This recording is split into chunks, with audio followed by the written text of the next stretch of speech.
Gini ceritanya, oke guys, kali ini aku mau ajak kalian bahas kasus yang baru viral. Kasus tersebut adalah sebuah kasus mutilasi yang terjadi di Padang Pariaman, yang jasadnya itu ditemukan di sebuah sungai. Lebih mengerikannya lagi, tubuh korban ini terpotong-potong menjadi 10 bagian. Yang saat itu diketahui pelakunya ini seorang pria yang bernama Wanda, yang dikenal pemuda yang baik.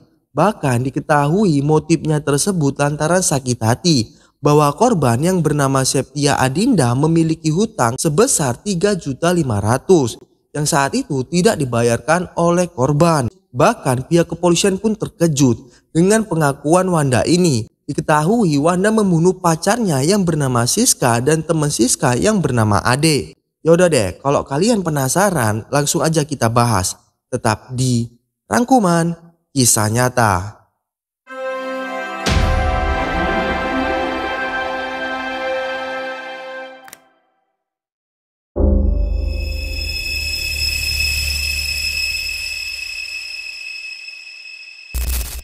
Satria Juanda alias Wanda yang berusia 25 tahun adalah pria yang merupakan warga Koronglakuk, Nagari, Sungai Bulu, Kecamatan Batang Anai, Kabupaten Padang Pariaman. Awalnya warga sekitar ini tak menyangka kalau Wanda ini melakukan pembunuhan tersebut. Dikarenakan Wanda ini memiliki kepribadian yang baik dalam segi apapun. Yang dimana Wanda ini dikenal ramah oleh warga sekitar walaupun dirinya memiliki kepribadian yang pendiam. Dia juga di kampungnya tidak pernah buat masalah apapun dan kepada siapapun. Wanda yang menyelesaikan pendidikannya hingga tingkat SMA dan lulus pada tahun 2018.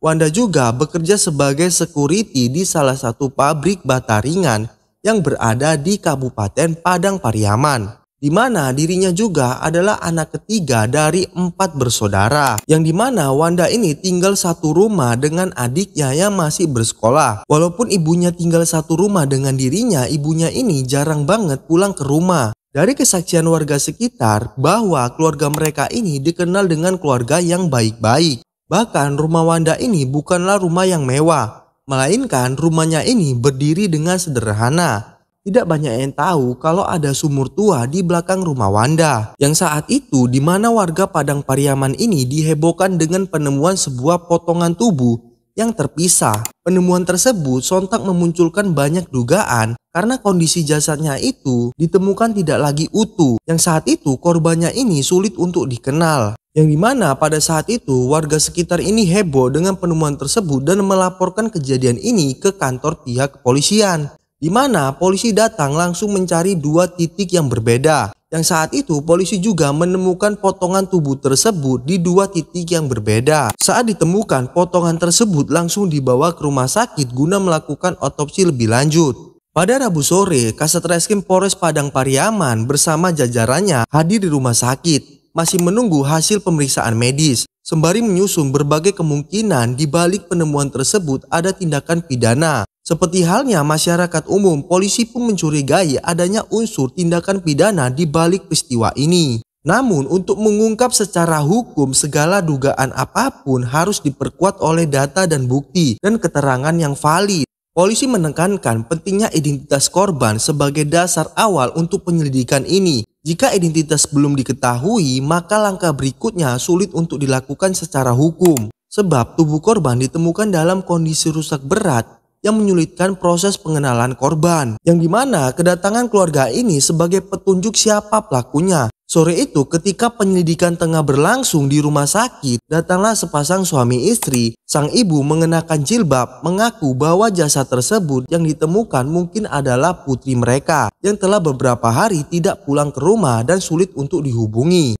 Kepolisian pada saat itu mencatat keterangan mereka sebagai salah satu petunjuk awal. Namun belum bisa diverifikasi sepenuhnya bahwa korban ini adalah anak dari mereka. Beberapa saat kemudian datanglah 4 perempuan lain yang menyatakan bahwa mereka mengenal korban sebagai sahabatnya.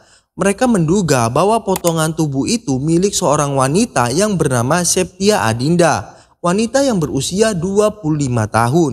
Yang pernah satu kampus dengan 4 wanita ini. Untuk memperkuat dugaan, petugas menunjukkan sejumlah foto. Reaksi emosional langsung terlihat dari wajah 4 perempuan ini. Dari mereka berempat, ada satu yang mengatakan itu memang Septia Adinda. Perkataan salah satu sahabat korban dengan nada yang pelan. Setelah mengenal cincin dan aksesoris pada tangan jasad tersebut identik dengan milik sahabatnya tersebut. Keterangan dari keluarga dan sahabat korban menjadi sebuah titik terang bagi pihak kepolisian untuk menyelidiki kasus ini. Investigasi pun dipercepat, termasuk menelusuri aktivitas terakhir kali korban berada. 7 jam setelah proses identifikasi pada Kamis 19 Juni 2025 pada pukul 02.00 WIB, tim pihak kepolisian Padang Pariaman bergerak ke sebuah rumah tepatnya di Batang Anai. Di sana mereka menangkap seorang pria yang bernama Wanda yang berusia 25 tahun yang diduga sebagai pelaku utama pembunuhan terhadap seorang wanita yang bernama Septia Adinda. Pria berambut ikal itu mengenakan kaos oblong warna kuning dan celana panjang berwarna hitam ditangkap oleh pihak kepolisian tanpa perlawanan. Polisi langsung membawanya ke kantor untuk memeriksa atas penemuan potongan tersebut guna untuk melakukan identifikasi lebih lanjut. Dalam pemeriksaan awal, dia mengaku nekat melakukan tindakan tersebut karena merasa kesal dengan korban yang belum juga melunasi hutangnya sebesar 3.500.000. Pelaku kesal dengan korban yang belum membayarkan hutangnya tersebut dan merencanakan pembunuhan tersebut. Di mana Wanda ini melakukan pembunuhan ini dengan begitu kejam. Nah, sekarang kita masuk awal mula Septia Adinda hilang begitu aja.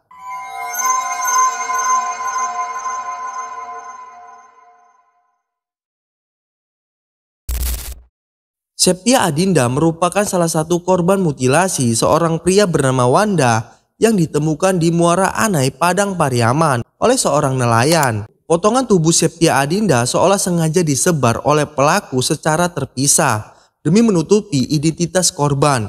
Pada tanggal 15 Juni 2025, tepatnya di pagi hari, waktu itu Septia Adinda ini diajak oleh ibunya yang bernama Weni ke sebuah kota di Padang Pariaman, di mana ajakan tersebut disepakati oleh Septia Adinda. Namun saat ibunya bersiap-siap, Septia Adinda ini menerima telepon dan meminta izin untuk pergi lebih dulu. Dikarenakan barusan ada temannya yang menelepon untuk mengajak dirinya bertemu. Yang diketahui jarak rumah temannya ini dengan rumah Septia Adinda ini tidak begitu jauh. Saat itu Septia Adinda ini pergi dengan menggunakan sepeda motor miliknya.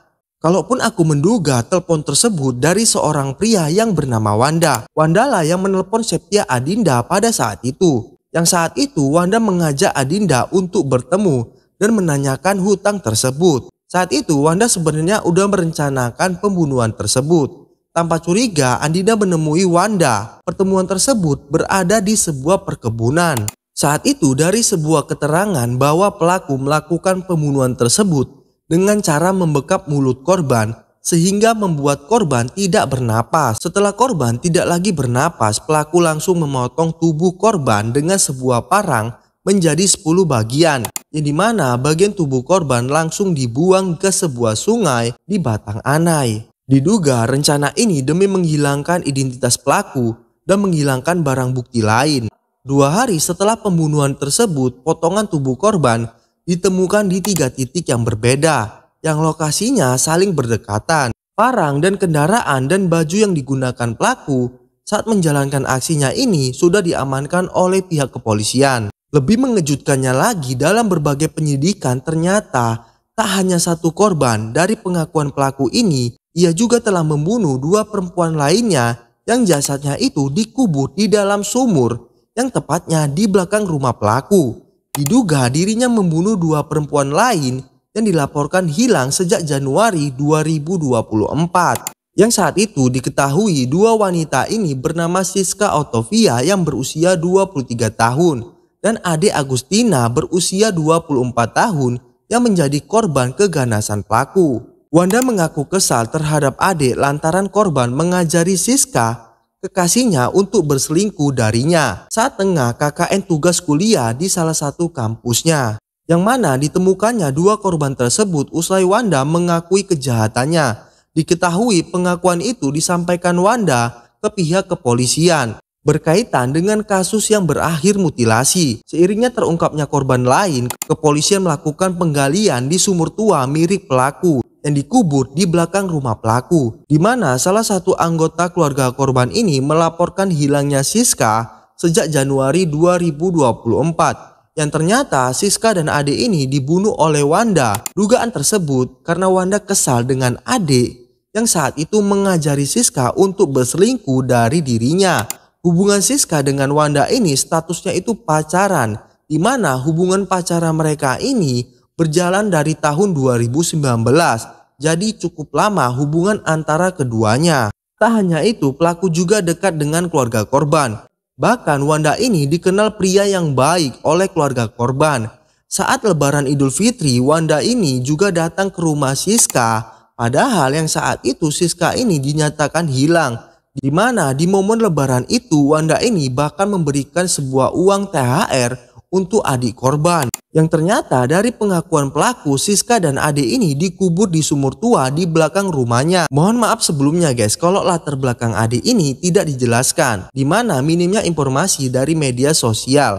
Tapi yang pasti adik ini satu kampus dengan Siska dan mereka berdua berteman dekat. Rasa pengkhianatan tersebut membuat hati dan jiwa Wanda sakit hati, sehingga dirinya nekat membunuh Siska dan adik pada awal tahun 2024. Tak lama keduanya dilaporkan hilang, kedua mahasiswa ini diduga dibunuh di lingkungan rumah pelaku. Sumur tua yang telah lama tak digunakan ini menjadi tempat Wanda menyembunyikan kejahatannya tersebut. Lokasi yang berada di belakang rumahnya ini tertutup rapat membuat warga sekitar tidak menaruh curiga kepada pelaku. Yang saat itu bahkan pelaku membuat skenario usai membunuh Siska. Penemuan sepeda motor milik korban yang ditemukan oleh seorang petani 11 hari setelah korban dilaporkan menghilang. Ternyata penemuan itu bukanlah kebetulan. Wanda sendiri mengaku bahwa ia sendiri yang meletakkan sepeda motor milik korban sebagai awal skenario. Tidak ada yang menyangka bahwa pria muda ini yang dikenal baik malah memiliki sifat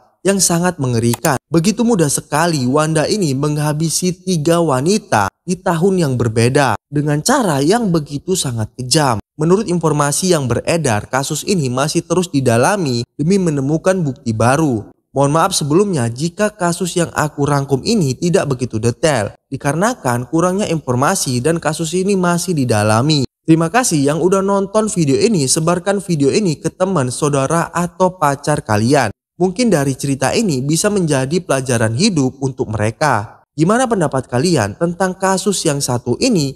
Tulis di kolom komentar.